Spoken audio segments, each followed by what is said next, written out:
Hello and welcome to the Wellness Connection podcast with Fiona Kane. I'm your host, Fiona Kane.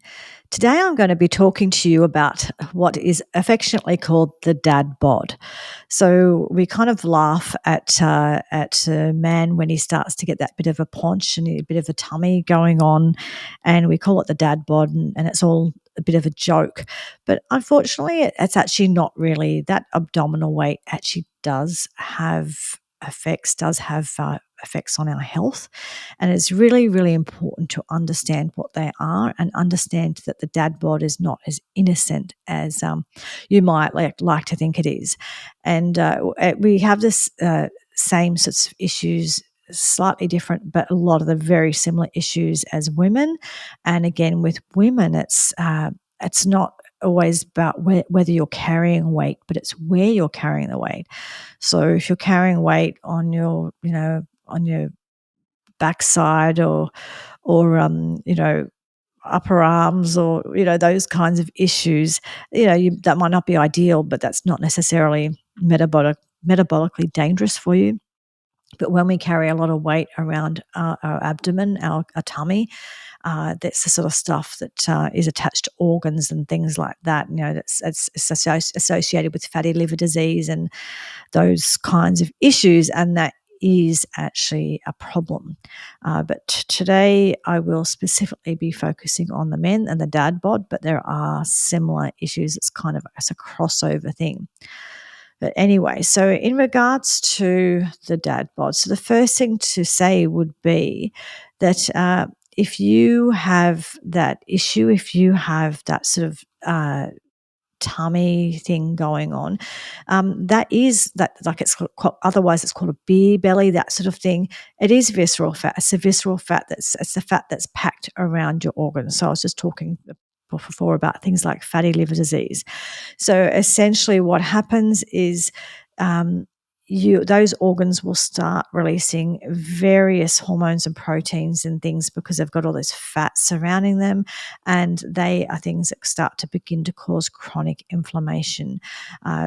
With fatty liver disease, the most common form of fatty liver disease is not alcoholic fatty liver disease now. It's actually non-alcoholic fatty liver disease, and that is caused by food largely, and not saying that in some cases this is also alcohol for some of these people because the beer belly, but the beer belly can also be caused by just a really high carb diet, which has the same detrimental effect to your liver. You get that fatty liver. So it is the most dangerous fat, the fat that have around your organs like that. And over time, it does increase the risk of things like diabetes, dementia, heart attack, stroke, cancer, all of those things. So it really isn't innocent. Unfortunately, all of our fat is not created equal, and the fat around the belly is actually a problem and is something that you need to address. Now, one of the things I was kind of hinting at and talking about a moment before is just about insulin resistance. So insulin resistance is essentially when your cells in your body no longer recognize insulin anymore. Now, insulin is produced by your pancreas to allow your body to metabolize glucose in your diet. So you eat a carbohydrate or a sugary food, and it goes straight into your bloodstream and becomes glucose in your bloodstream. And your body has to maintain a certain level of glucose, so between certain levels. And so what it does is any extra glucose that's in the bloodstream from that meal, it will pull that glucose out of the bloodstream and deposit it into cells. And if you're using that glucose and if you're eating the right amount of glucose, it will deposit into places like muscle and liver, but be used quite quickly and quite easily and a non-issue. If you're eating more than you need, what happens is it starts to get deposited in fat cells, and then it starts to build up as visceral fat around organs, and that's a whole different issue to just doing the normal storage. It does a normal storage as glycogen in the liver, and in your muscles stored there. That's normal, but this is where it actually starts to become visceral fat. So, and what happens is when with insulin resistance, the cells stop recognizing insulin. And insulin is the thing that opens the door of the cell and gets the glucose into the cell. And eventually, what happens is your cells don't recognize insulin anymore, so you can't remove glucose from your bloodstream. So what happens is you stay with high blood glucose levels, and the high blood glucose levels is what can cause a lot of damage to your blood vessels, which is eventually what can cause things like erectile dysfunction and like blindness, and it's the sort of thing that leads to diabetics ending up having to have their feet cut off. It's essentially you damage the small vessels on the periphery of your body. So whether it's your eyes or whether it's your sexual organs or whether it's your feet, that periphery doesn't get the circulation. And that can be caused a lot by this sort of high glucose levels in the bloodstream. So with insulin resistance, your blood glucose stays high. And because your body's concerned that your blood glucose is high, it keeps releasing more and more insulin.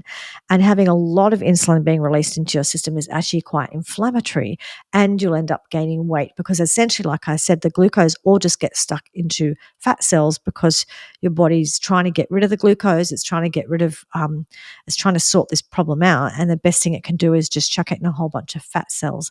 But those fat cells that are around your organs, like your liver, start to cause a lot of problems. So we do end up, when we have insulin resistance, you'll see if someone's started to get abdominal weight, that means they're developing insulin resistance. So even if you haven't been diagnosed with insulin resistance yet, if you've got a lot of abdominal weight, that is what is happening. Whether it's a pathology to be diagnosed yet or not, you know you're developing insulin resistance and you likely have a fatty liver disease. Excuse me, I'll just have a sip of my tea. So insulin resistance is a major issue, and insulin resistance is essentially prediabetes. So it will lead to type 2 diabetes, and that in turn leads to heart disease and a whole bunch of other health issues, some of which I just discussed then. It also can lead to what's like dementia, because it's been called type 3 diabetes by a lot of people now, because that whole blood glucose dysregulation, it causes inflammation, it causes heart disease. It seems to just have all of these downstream effects where it's associated with so many other forms of disease. So insulin resistance is a real problem. Your body becomes less responsive to insulin, and then you start to have all this blood glucose dysregulation, high levels of insulin, high levels of glucose, and you have all of that abdominal fat, right? So it is a major issue. Now, uh, this, like I said, it leads into chronic inflammation. So this combination of insulin resistance and visceral fat will cause widespread inflammation in your body, and that's, like I just said, damaging organs, blood vessels, nervous system. So I talked about before how heart disease is a downstream effect from this, and it is. So this sort of chronic inflammation that can damage your blood vessels and damage your arteries is what's going to lead to heart disease. So we're all kind of worried about, I shouldn't eat eggs because I have cholesterol. No, don't worry about that. Eggs have cholesterol. It's good for you. It's not a problem. We think that cholesterol is pure and simple. You eat cholesterol and blocks your arteries and you die. No, that's not true. Cholesterol is involved in heart disease, but it's much more complicated than that. I've done another episode completely on cholesterol, so go back and watch that one. But essentially, this chronic disease that we're seeing, this chronic heart disease, inflammation is what's behind it. It's insulin resistance, inflammation. This is largely what drives the heart disease.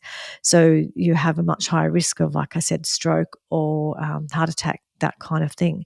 So the other thing that can happen when we've got this chronic inflammation, you often see it hand in hand, is we do start to have breakdown of joints as well. So this chronic inflammation essentially causes our cartilage to break down, and then you can end up with this widespread pain. And so the wear and tear isn't always just about the wear and tear, as in the using and walking around all the time and using the joints. It's also related to inflammation. When you have chronic inflammation, you will also get wear and tear. So arthritis can be just as associated with chronic inflammation as it is about just overuse or just long-term use, that kind of thing. So the other issue, of course, is if you have the dad bod, you're carrying extra weight, and that extra weight does have an effect. Obviously, your body's carrying around more weight, so that's going to affect your joints as well. The other thing that can happen here is, low testosterone can be part of this picture. And it's one of those things that now we're finding that there's lower testosterone in general in the community, but also a lot of these health issues cause low testosterone. So it's chicken or egg, I don't know, but both. It can go both ways, sort of thing, that these issues, I think, can push down your testosterone, but also that low testosterone is important for a lot of these functions, and a lot of people have low testosterone now. So it's said that the average 25-year-old today has the testosterone levels of a 45-year-old 30 years ago. So it's showing you that low testosterone is an issue. And testosterone is essential for things like metabolism and muscle development, fertility, energy, cognition. So when our hormones change, there's an issue. And we see the same issue for women when they go into menopause, that our hormones, that sort of progesterone and estrogen, is protective for us in regards to heart disease, that kind of thing. So once we go into menopause, perimenopause and menopause, we are at the same risk as men are of heart disease, those issues. So essentially those sex hormones that we make are protective of us for a certain period of time. And if we lose those early, so as in men who have low testosterone or women who have early menopause, then we are at higher risk of all of these serious things like heart disease at a younger age. And because testosterone is also associated with muscle development, and I've talked about this before, I think, or I probably will again in a future episode as well, in regards to menopause, that the estrogen and progesterone are protective of muscle in women.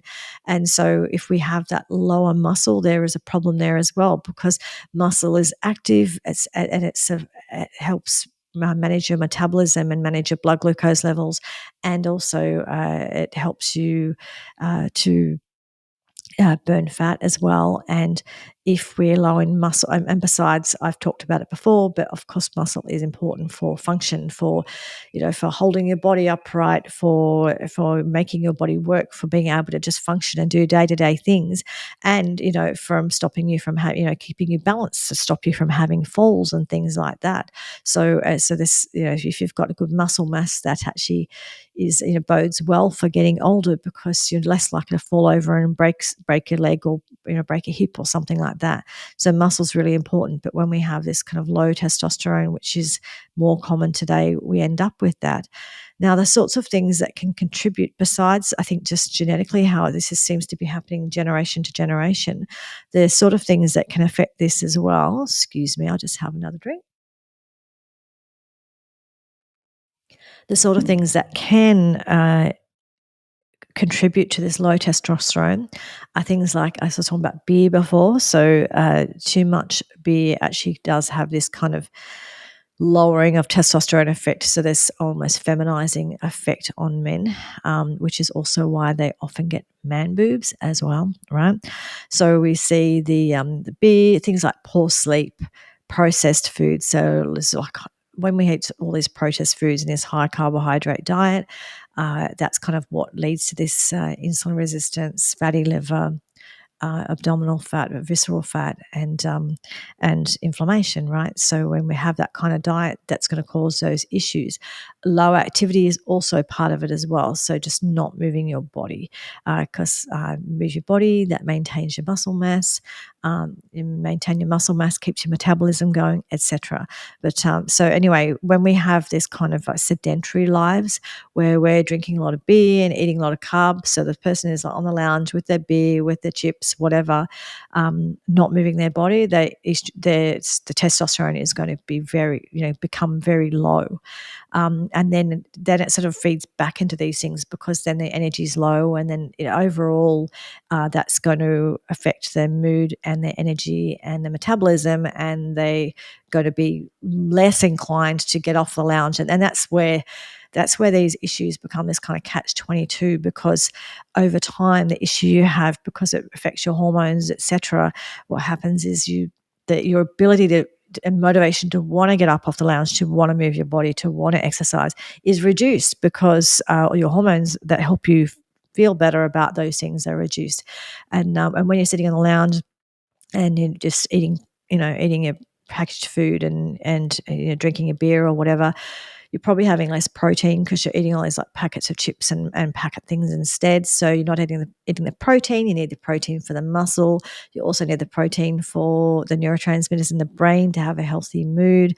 You're probably not eating things like uh, fermented foods or pre or probiotic foods that are feeding you good bacteria. You're not eating foods that have good nutrition in them. So you're not getting all the nutrition you need for healthy body, healthy mind, and for motivation. And then also you're sitting on the lounge doing these things that reduce your testosterone, which reduces your motivation.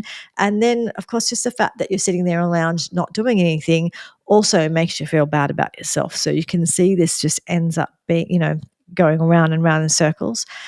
So at some point there just needs to be a circuit breaker where it's just like, okay, that's it. I'm just going to get up and change this, because if you don't, then if you don't, then it just, like I said, just gets worse and worse and worse. So the other issues, and again, like when we're in this chronic inflammation and chronic stress, we're going to have trouble maintaining and building muscle. So we're going to have this decline of muscle sort of as we age. And like I said before, this is going to affect your mental health. So you'll start to feel depressed. You start to have stress and anxiety from the low nutrients and from the just not, low activity, not getting out there in the outdoors, not moving your body. So all of these functions not happening in your body. So you're chronically inflamed, and it's going to just lead to all of this mental health issues as well. So, you've got to start not liking what you see when you look in the mirror. You're going to start not liking yourself. And when you see that you've got less muscle and less strength, that's not good for a man's psychology. So it's hard to restore belief in yourself when you feel that way.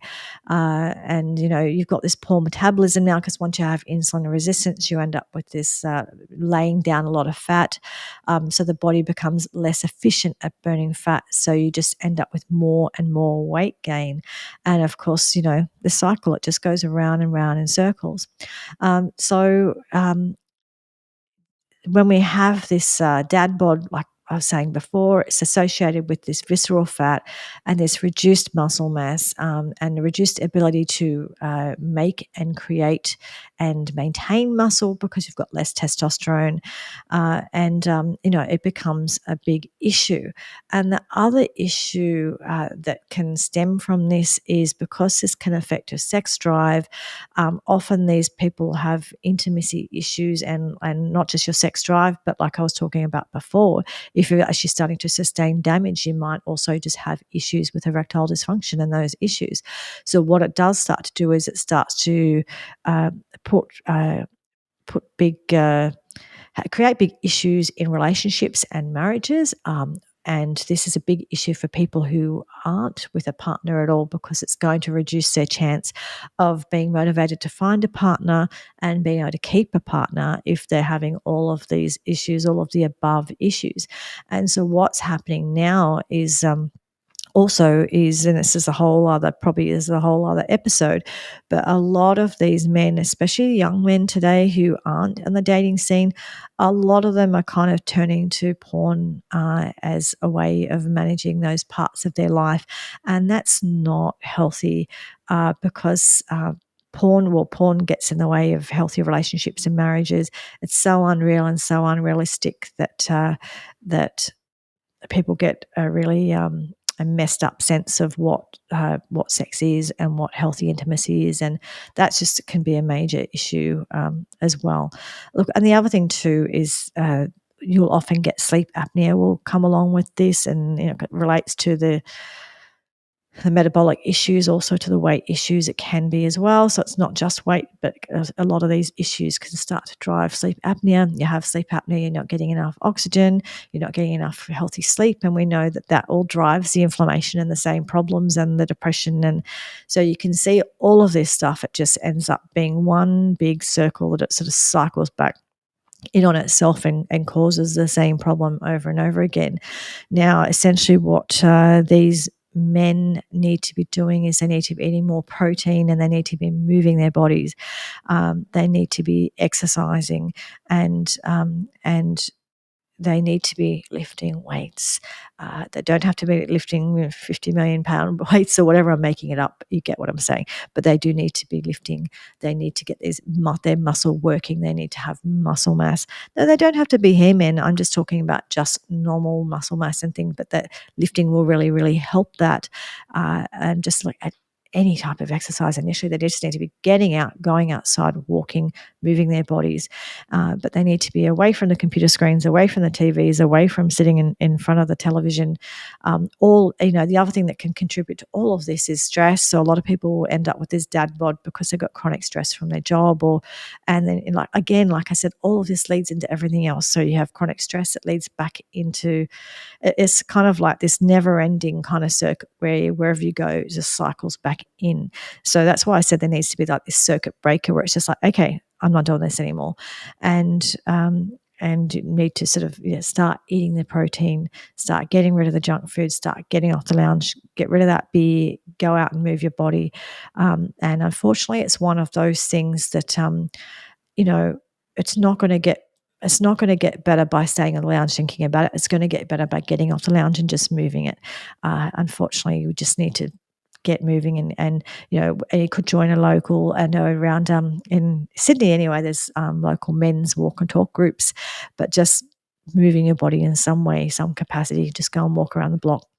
So you can see how these issues become like a chronic issue, and then essentially these issues ultimately are what can turn into dementia as we get older. So I just want to make sure that you understand that having a dad bod is not a joke. It might sort of seem funny, but it's indication that everything is heading in the wrong direction. It's an indication that that person has insulin resistance, likely fatty liver.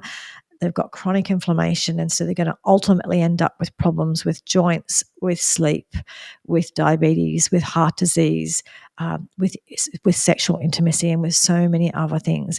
And once these problems are compounded, and you've got many of these problems, and then you go on medications to manage the problems, and the medications all cause side effects, you end up in a situation where you're fatigued all of the time. If you've got this breakdown of joints and you're fatigued all the time, you don't want to go out and do the exercise.